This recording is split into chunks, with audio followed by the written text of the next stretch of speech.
Hello, and welcome to Sleepy Histories. When we think of the Minoans, we often summon visions of a sun-drenched Mediterranean paradise. We imagine grand labyrinthine palaces like Knossos, vibrant frescoes of dolphins blue as the Aegean, and elegant priestesses with flowing silk skirts overseeing a peaceful, artistic utopia at the very dawn of Europe. But the real life of the Minoans was far more rigorous, complex, and sometimes startlingly modern than the legends of King Minos and the Minotaur suggest. Behind the colorful art lay a society of high-stakes logistics where a massive bureaucratic machine tracked every drop of olive oil with clinical precision, and engineering projects pushed the boundaries of the ancient world. So tonight, we will leave the legends behind and see what it was really like. We will explore the gritty percussive rhythm of obsidian tools on limestone, the cool, damp scent of subterranean storage vaults filled with massive jars of honey, and the technical mastery of drainage systems that kept a Bronze Age civilization thriving for centuries.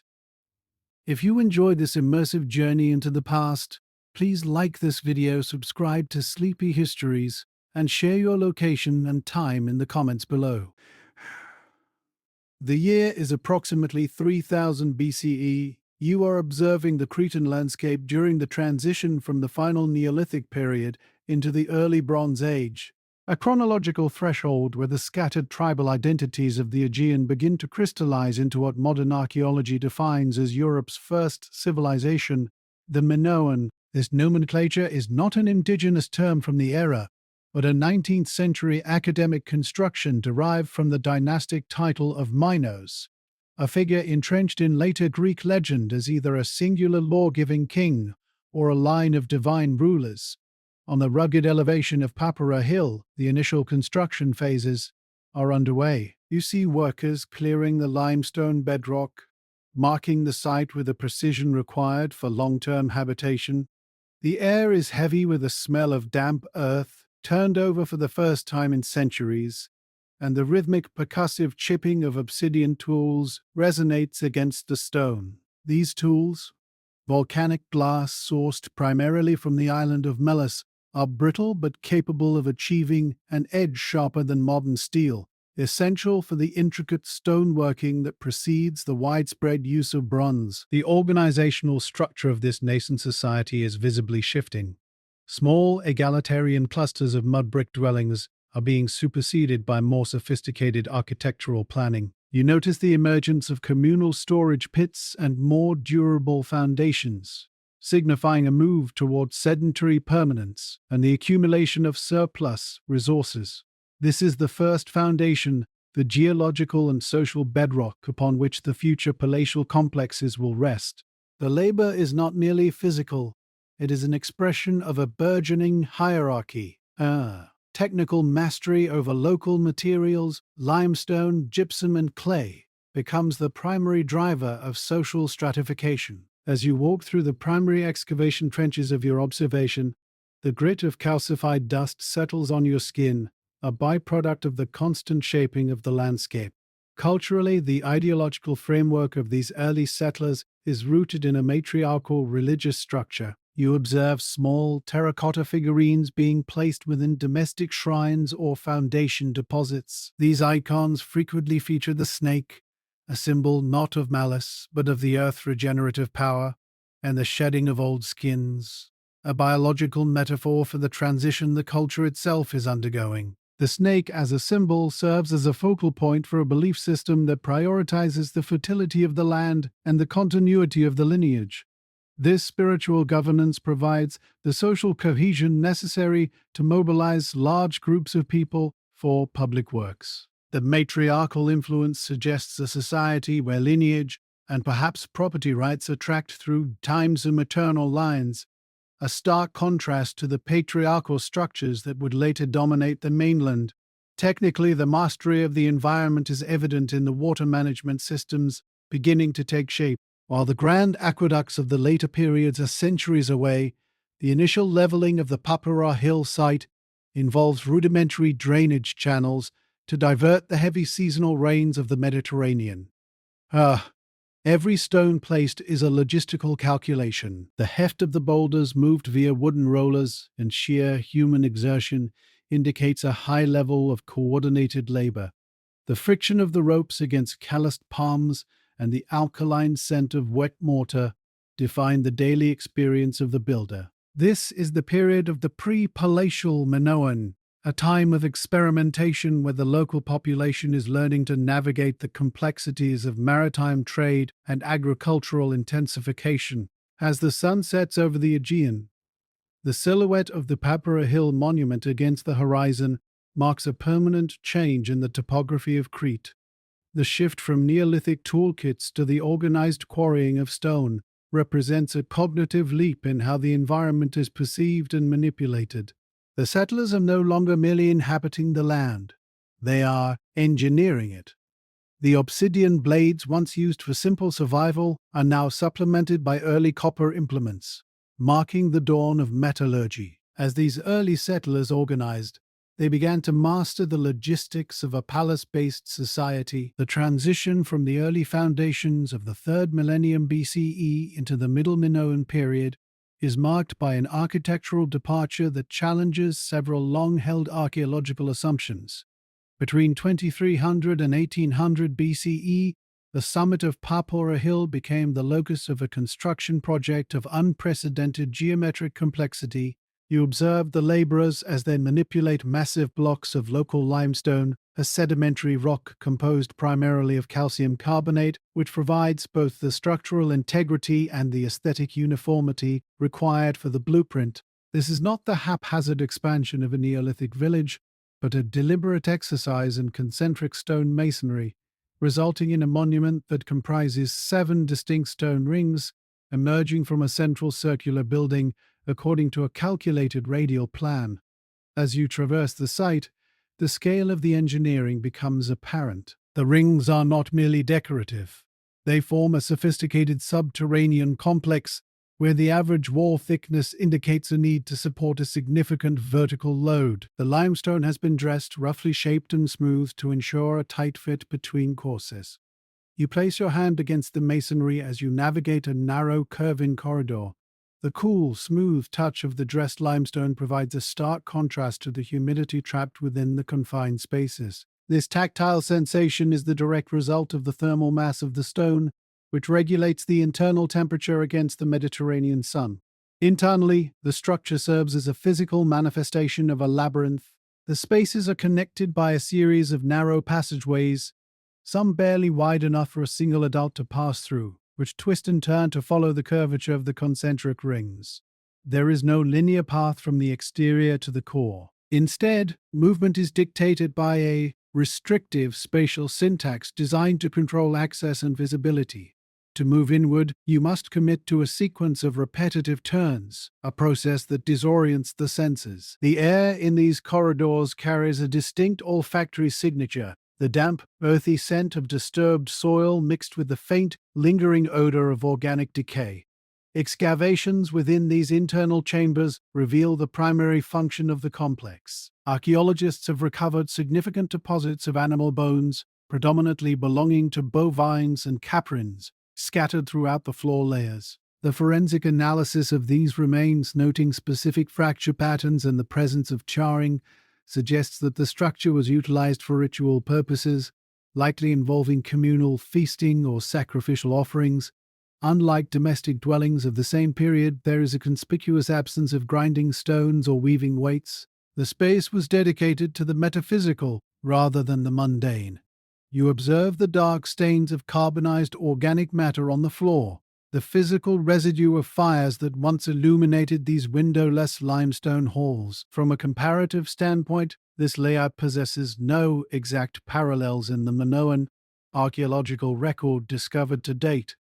While the circular tholos tombs share a similar shape, their internal organization is relatively simple.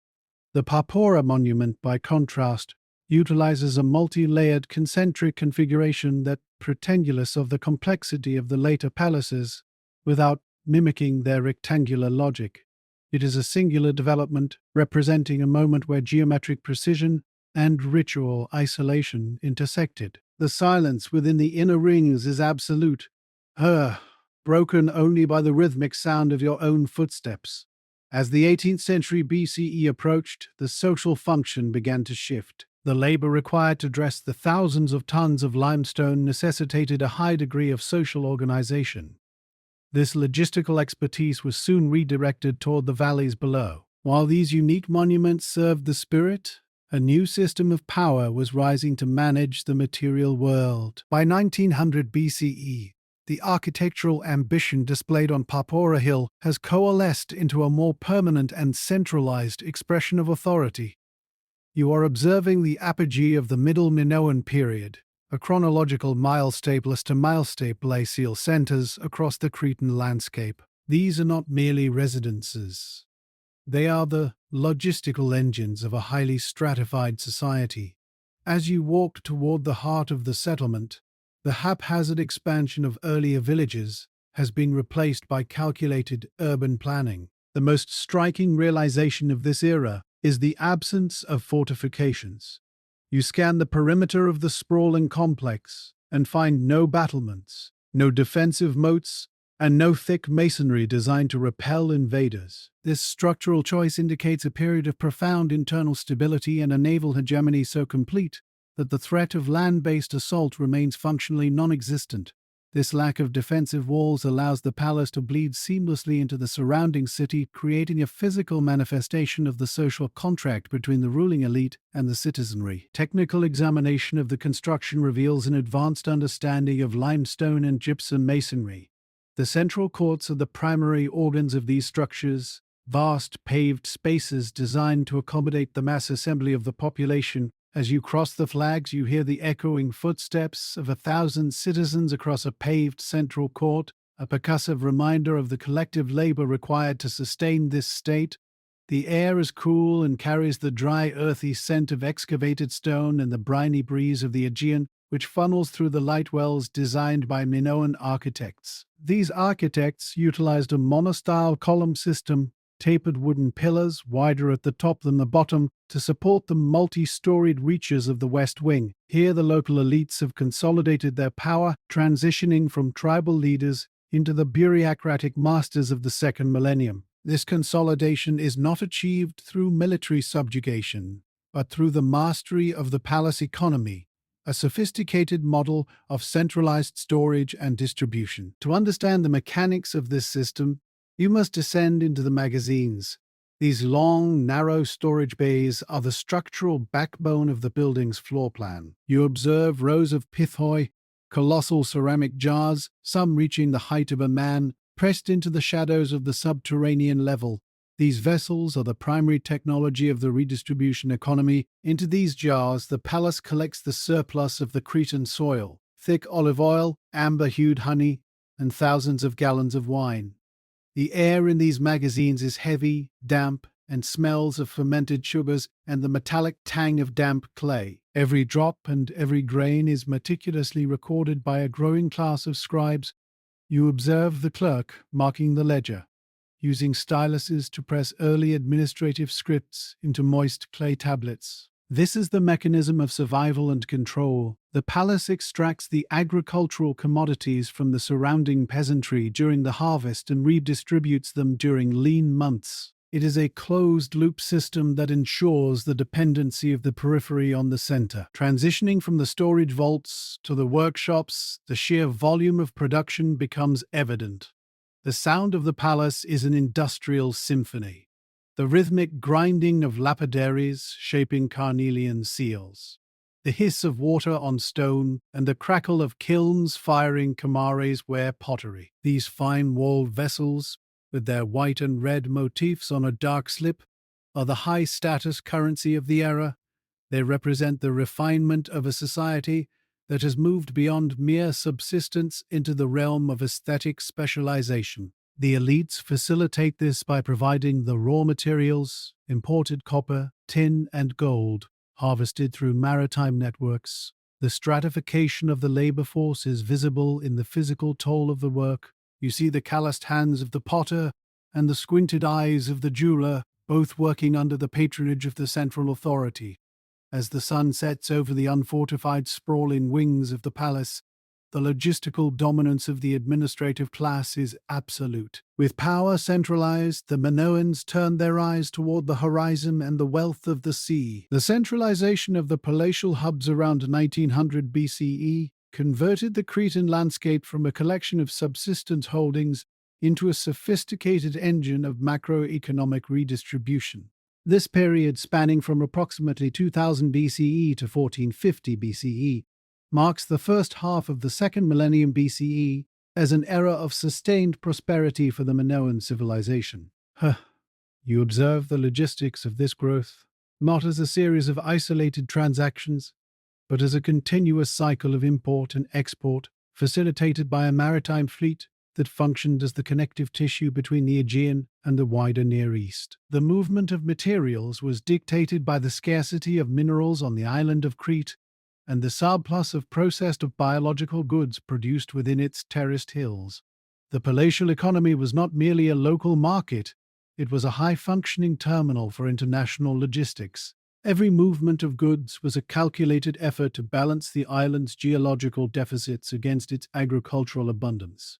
This systemic equilibrium allowed the Minoans to dominate the regional trade routes for centuries. You stand at the shoreline of a Minoan port of call, such as Knossos or Zakharos, where the logistical reality of the Bronze Age becomes physically tangible. The air is dominated by the sharp, resinous aroma of freshly felled cedar and cypress timber being dragged toward the hulls of merchant vessels. Timber was one of Crete's primary bulk exports, a necessity for the deforestation-impacted regions of Egypt and the Levant. Alongside these raw structural materials, the Minoan bureaucracy processed high-value organic surpluses. You see laborers handling thousands of stirrup jars and storage pithoi. The exterior of these ceramic transport vessels often carries a sticky, viscous residue of olive oil, which seeped through the porous clay during the cooling process. This oil, along with wine and finely woven linens, formed the backbone of the Cretan export economy. The cloth, produced in centralized palatial workshops, was dyed with murex and intricately patterned, making it a sought-after luxury item in the courts of foreign viziers. The structural integrity of this trade engine relied on the acquisition of materials that were geologically impossible to find within the Cretan limestone and schist formations. To maintain the Bronze Age, the Minoans required a constant influx of tin and copper. You observe the unloading of oxide ingots, heavy four-handled slabs of raw copper sourced primarily from the mines of Cyprus. To smelt these into tools and weaponry, the Minoans imported tin, likely sourced through long-distance trade routes, reaching as far as Anatolia, or perhaps even further into Central Asia. Without this specific metallurgical chemical balance, the palatial centers would have lacked the capacity for large-scale construction, defense, and specialized craftsmanship. The arrival of these metals was accompanied by a secondary influx of precious coinage materials, specifically gold and silver, which were not used as currency in the modern sense, but as bullion, to be weighed and redistributed by royal treasuries. Beyond basic industrial needs, the palatial economy facilitated the movement of exotic sensory goods and raw materials for high-status artisans. You witnessed the arrival of unworked elephant tusks, ivory, shipped from Egypt and the Syrian coast. Alongside these are bags of emery, a granular rock used as an abrasive. The artisans at Knossos and Phaistos utilized this emery to carve and polish hard stones and gems into the intricate seals and jewelry that defined the Minoan aesthetic. The technical mastery of these craftsmen was only possible because the maritime trade routes ensured a steady supply of these non-native minerals. This prosperity remained stable for nearly 5 centuries. The sheer volume of material flow surpassed the capacity of human memory. The palatial elite faced an immediate administrative crisis, the necessity of accurate inventory management for thousands of cubic liters of liquid and tons of solid raw material. You observe the scribes beginning to move beyond simple counters to more permanent methods of notation. This economic complexity required a way to track it, leading to the birth of European literacy. By 1600 BCE, the bureaucratic and spiritual infrastructure of the Minoan palatial system has reached a point of critical density. The sheer volume of oil, grain, and wool Moving through the central magazines of Knossos requires a medium more durable than memory. You observe an administrative clerk seated in a shaded corridor of the palace, his posture disciplined as he prepares a ledger. Before him lies a rectangular slab of moist clay, harvested from the riverbanks and refined to a smooth, grit-free consistency. You witness the intersection of logistics and literacy as he takes up a sharpened bone stylus. The damp, soft resistance of the fresh clay tablet under the bone stylus provides a tactile feedback that dictates the rhythm of his work. This is the birth of the script known to modern archaeology as Linear a phonetic and ideographic system consisting of approximately 90 signs. Unlike the cuneiform of Mesopotamia, which is pressed in wedges, the Minoan scribe draws his lines with a fluid cursive motion reflecting a society that prioritizes efficiency and movement. Technically, the Minoans do not rely on a single system of recording.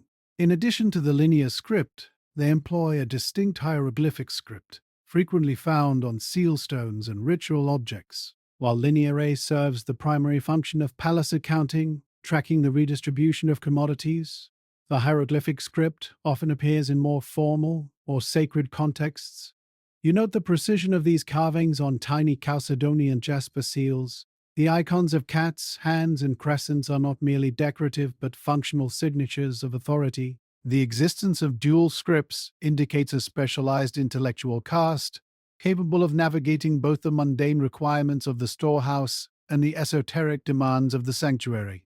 The clay tablets, once inscribed, are left to dry in the sun, turning from a dark, malleable gray to a pale, brittle tan, effectively freezing the economic data of the harvest season in stone-like permanence. This literacy extends beyond the administrative tablets to the very vessels that hold the Minoan economy together. You find Linear characters painted in dark slip onto the shoulders of storage stirrup jars and incised into the rims of libation tables. The language is baked into the material culture of the island. However, the script remains indecipherable to the modern ear, its underlying language lost to history. This silence shifts your focus from the written word to the visual syntax of Minoan fresco and ceramic art. In the Great East Hall of Knossos, the walls are dominated by depictions of the bull-leaping ritual, the central pillar of Minoan religious activity. You observe the three-stage process of the leap, a participant grasping the horns of a charging bull, the mid-air somersault over the beast's muscular back, and the final, controlled landing. The technical execution of the fresco uses Egyptian blue and hematite red, pigments that have survived millennia of burial. The bull leapers possess a narrow-waisted athletic physiology, suggesting a class of highly trained ritual specialists dedicated to this high-stakes performance, while the bull serves as a masculine symbol of raw, unpredictable power. The religious hierarchy appears overwhelmingly focused on the feminine. You observe frescoes of fancifully dressed goddesses and high priestesses, their garments composed of tiered, flounced skirts and tightly cinched bodices. These figures are often depicted in positions of absolute authority, seated on step thrones or flanked by griffins and lions. The complexity of their attire, requiring advanced weaving and dyeing techniques with saffron and murex, signifies a matriarchal religious structure. The air in these ritual spaces is heavy, with the scent of burning labdanum resin, a fragrance that clings to the wall hangings and limestone floors. This dominance of goddess imagery suggests that the Minoan state is organized around a female-centric divinity. As the palatial administrators refine their ledgers, the physical reach of the Minoans expands. At its peak, the Minoan influence could no longer be contained by the shores of Crete. Look around you. The year is approximately 1580 BCE, and the administrative reach of the Minoan elite has expanded far beyond the central courts of Knossos. You are situated at a strategic elevation on the Cretan coastline, where the topography necessitates a sophisticated approach to territorial management. From this vantage point, you observe the implementation of the Aegean expansion, a period marked by the systematic outward projection of Minoan influence and the hardening of internal security protocols. You stand atop a watchtower, one of many integrated into a comprehensive network of coastal and inland fortifications. These structures are not merely defensive, they are the nodes of a complex communication system designed to monitor the movement of goods and people across the island's rugged terrain. Below the tower, the Aegean Sea serves as a vast, shimmering highway.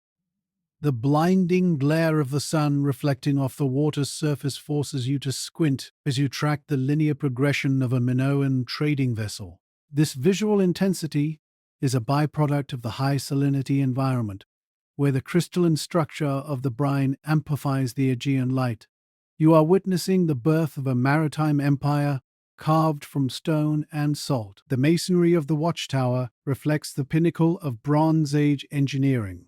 You notice the precise fitting of the limestone blocks, dry-laid with a level of accuracy that suggests advanced surveying tools and a deep understanding of structural loads. This is not the crude stonework of a frontier outpost, but the standardized output of a centralized palatial administration. This network of watchtowers extends along the key arterial roads, providing a physical manifestation of internal security. These roads, paved with stone and engineered with proper drainage, facilitate the rapid movement of messengers and guards, ensuring that the hegemony of the palace remains absolute. As you descend the watchtower and follow the paved road toward the nearest palatial satellite, the technical sophistication of the era becomes even more pronounced. The Minoans have solved the fundamental problems of urban density through highly specialized civil engineering. Every stone, every incline, and every drainage channel serves the singular purpose of stability and control. You can feel the strength of the empire beneath your feet as you walk the same path that thousands of merchants and soldiers have trodden before you. This is the foundation of a civilization that refuses to be tamed by the sea or the mountains. Upon entering the multi-story palace structures during this expansion phase, you encounter architectural features designed for high-capacity occupation. Unlike the claustrophobic dwellings of the early Bronze Age, these palaces utilize light wells, unroofed vertical shafts that penetrate multiple floors. You observe how these engineered voids draw sunlight into the deepest recesses of the lower levels, reducing the need for soot-producing oil lamps. Simultaneously, these wells facilitate a chimney effect, drawing cool air from the shaded ground floors upward to create a primitive but effective air conditioning system. This focus on lighting and ventilation is not an aesthetic choice, but a health-driven necessity for a populous administrative center. The air inside is remarkably clear, lacking the stagnant, humid weight typical of contemporary structures. This atmosphere is further maintained by the standard inclusion of sanitary facilities. You can trace the path of terracotta pipes beneath the stone flooring, gravity-fed systems that transport waste away from the living quarters to external drainage pits. These clay conduits are joined with tapered ends and sealed with waterproof plaster, a technical detail that prevents seepage into the building's foundations. It is a marvel of unseen engineering. This era of expansion in 1580 BCE signifies more than just territorial growth. It represents the export of a specific high-tech way of life. When these Minoan settlers reach islands like Thera, Kythera, or Rhodes, they bring this blueprint of sophisticated masonry and sanitary infrastructure with them. The expansion is systematic, relying on these watchtowers to maintain a secure supply chain between the palace centers and the peripheral colonies. As you walk through the upper corridors of the palace, the sensory experience of the building mirrors its political purpose. The smoothness of the gypsum floors, the calibrated incline of the stairways, and the rhythmic spacing of the columns all communicate a sense of order and predictability. The empire is a machine of logistics, powered by the surplus of the Aegean trade and secured by the unwavering gaze of the watchtower wardens. However, this period of maritime dominance and architectural refinement is not occurring in a vacuum. To the north, across the water, the geopolitical landscape is shifting. The wealth and technological superiority of the Minoans have become a visible target for those who value the blade over the ledger. But as Minoan culture spread, a more martial power from the mainland was rising to meet it.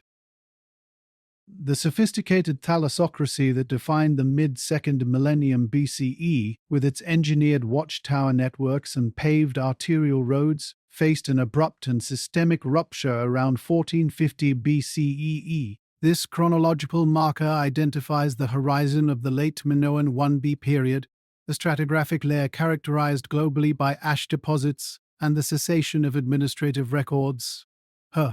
You observe the architectural transition as the light wells and advanced sanitation systems of the Neopalatial period are suddenly occluded by collapse. The Minoan palace culture, an institution of decentralized ritual and centralized storage, was systematically destroyed by mainland conquerors.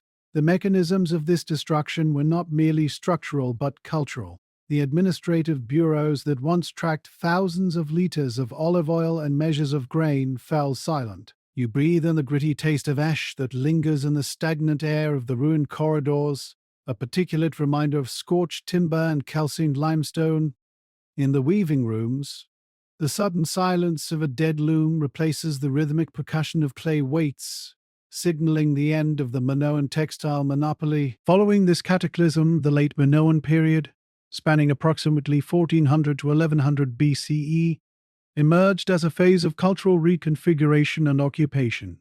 The stratigraphic data indicates that while life continued, the agency of the local population was subordinated to an external hierarchy. Mycenaean culture began to supplant Minoan traditions throughout the Aegean, a process discernible in the shift from the curvilinear motifs of the marine style to the rigid geometric configurations of mainland pottery. You walk through the ruins and notice the replacement of the Minoan lustral basin with the Mycenaean megaron, a rectangular throne room centered around a fixed hearth. This architectural insertion signifies a shift from the fluid, open-access ritual spaces of the Cretans to the smoke-filled. The air in these new spaces is heavy with the scent of wood smoke and charred meat, a sensory departure from the sea salt and floral tinctures of the previous era. This cultural supplantation is most visible in the funerary landscape, where the Mycenaean elite asserted their dominance through monumental engineering. Elite burial structures known as tholos tombs, beehive-shaped masonry chambers, became prominent across the Bronze Age landscape. You examine the precision of the cobbled vaulting where each layer of stone progressively narrows until a single capstone seals the apex. These tombs required a massive mobilization of labor and a high degree of mathematical proficiency in load-bearing physics, designed to house the remains of a warrior aristocracy along with their bronze weaponry and gold foil accoutrements. Unlike the communal ossuaries of earlier Minoan phases, the Tholos tomb emphasizes the individual power of the dynast, standing as a permanent lithic statement of mainland authority over the Cretan soil. The cold, damp interior of the tomb smells of earth and oxidizing copper, contrasting sharply with the sun-drenched courtyards of the previous century. The economic pivot of the 15th century BCE is marked by a transition in script and logistics. You observe the scribes at Knossos abandoning the pictographic linear A for the syllabic linear B, a script adapted for an early form of the Greek language spoken by the Mycenaean administrators. This linguistic shift was not a natural evolution but a technical imposition required to manage the requisitioning of local livestock and labor. The high-fidelity records on clay tablets reveal a rigorous focus on the inventory of chariots, bronze-tipped spears, and specialized armor pieces, assets that suggest a society organized for permanent warfare rather than maritime trade. As the century progressed, the decentralization of the Aegean economy accelerated. You stand on the shore and watch the departure of ships that transport standardized stirrup jars filled with basic oil rations for a soldier's stipend. The vibrant, multi-layered society of Crete was reduced to an extractive province. The glory of the Minoans faded into a long, slow twilight of economic decline. The transition from the Mycenaean consolidation to the late stages of Cretan history is not marked by a single cataclysm, but by a progressive thinning of the island's economic and artistic pulse. You observe the period between 1400 and 1100 BCE as a sustained contraction. Where once the palaces functioned as centralized nodes for the redistribution of grain, oil, and wool, the archaeological record now reveals a fragmentation of authority. The bureaucratic efficiency of the linear B tablets begins to fade, replaced by a localized subsistence model. Once at Veritauer, you witness the physical markers of this decline in the stratification of the soil.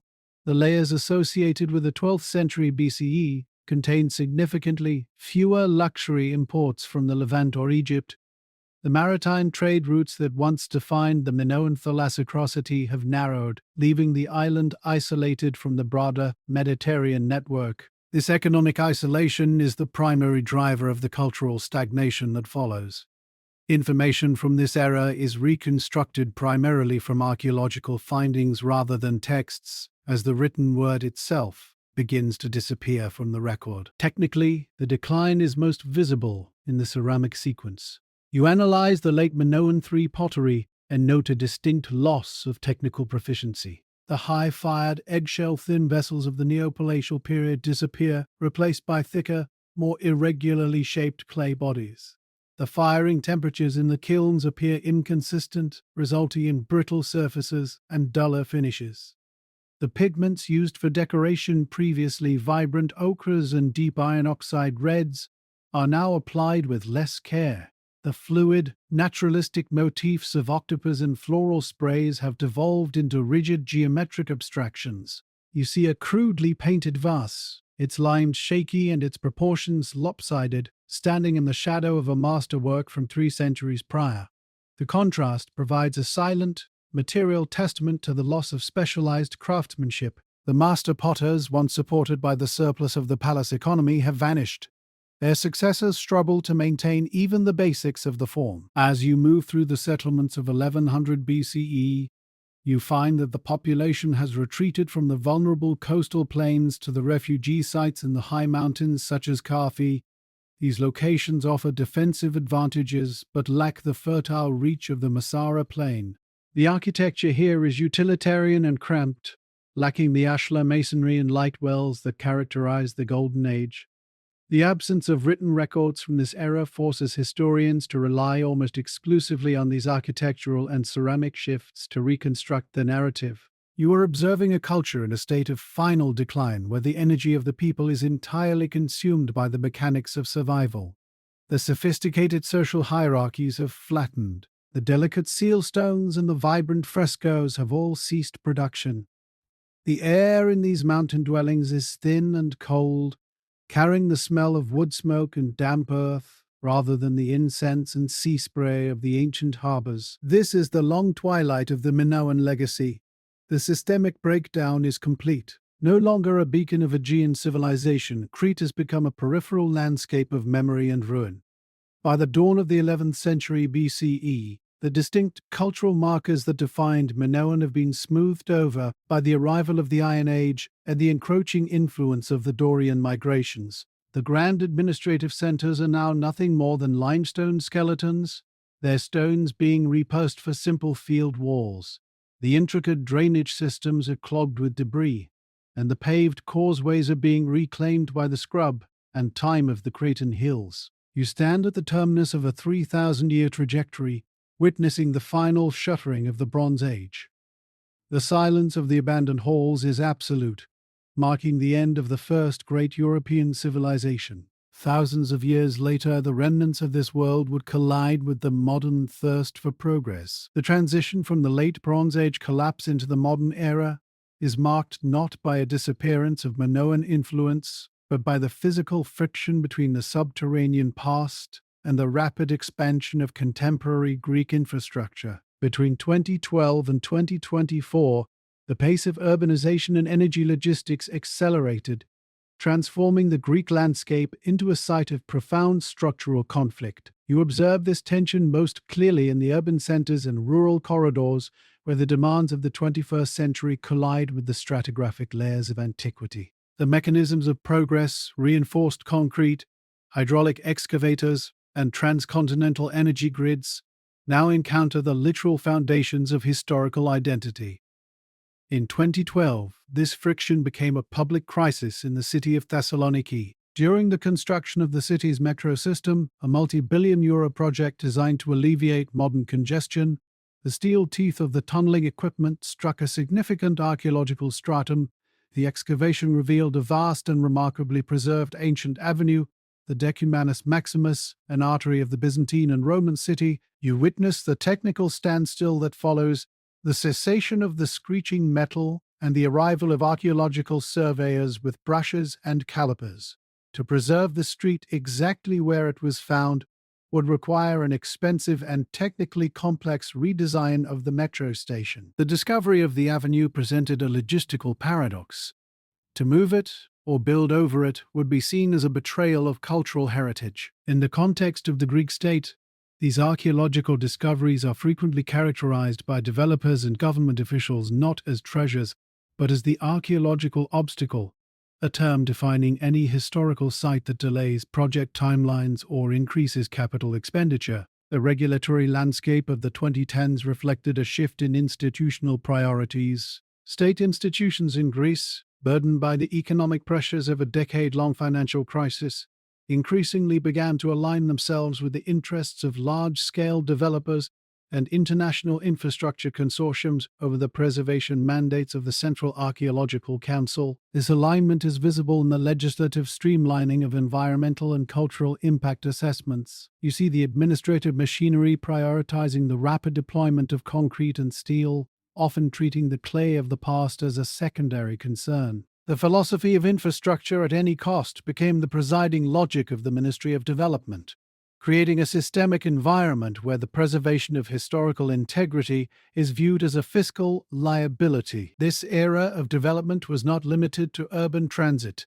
The Trans-Adriatic Pipeline, or TAP, a crucial component of the Southern Gas Corridor, began its full-scale operation in 2020. This project required the laying of hundreds of kilometers of high-pressure steel pipe across the varied topographies of northern Greece.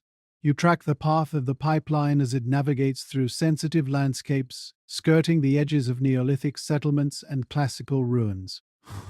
While the TAP project implemented mitigation strategies and archaeological monitors, the sheer scale of the engineering feat underscored a fundamental truth of the decade. The subsurface is a contested space where energy demands and ancestral remnants are in a state of permanent negotiation. In the urban environment, the atmosphere is defined by the heavy particulate scent of wet cement and the oily exhaust of stationary machinery. You watch the laborers in high-visibility vests as they stand on the edge of trenches, peering down at the exposed masonry of a world that existed long before the internal combustion engine. There is a specific clinical precision to the construction of a metro station, the pouring of diaphragm walls, and the installation of ventilation shafts. Yet, this precision is frequently disrupted by the unexpected resistance of the earth.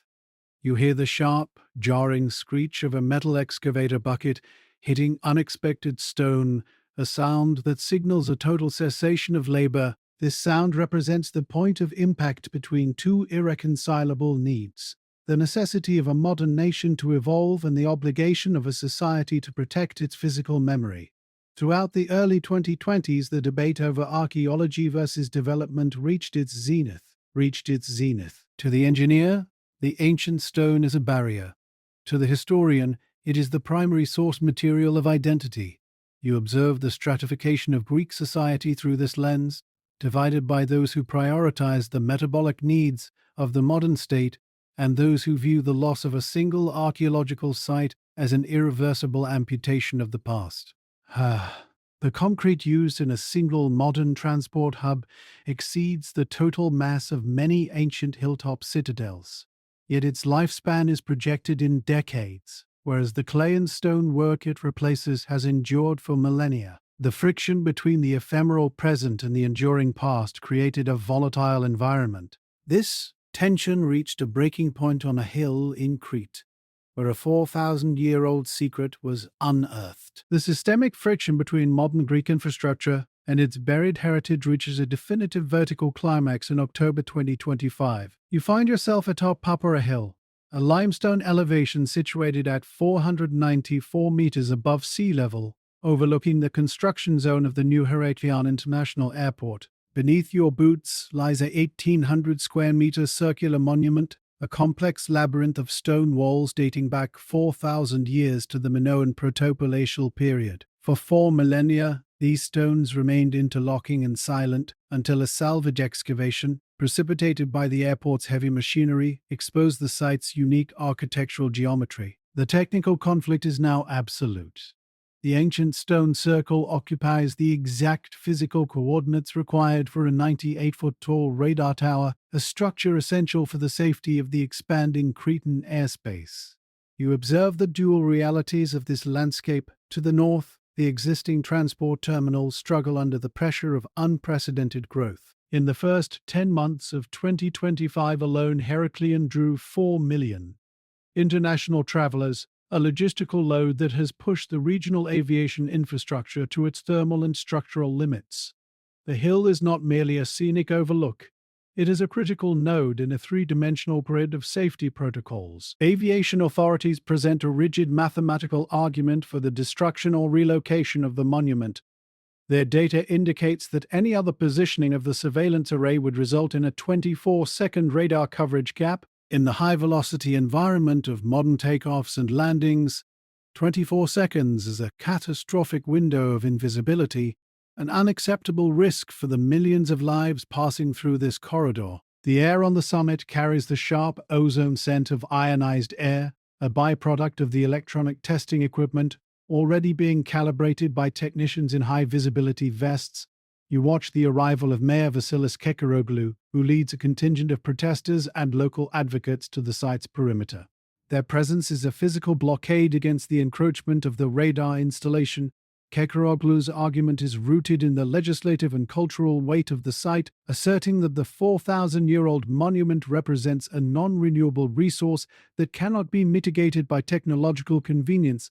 The protesters stand on the uneven, sun-bleached stones of the Minoan walls, their modern footwear striking the same flint and limestone that were shaped by hand tools during the Bronze Age. Technically, the monument is a series of concentric stone rings, divided by transverse walls into small, cell-like chambers.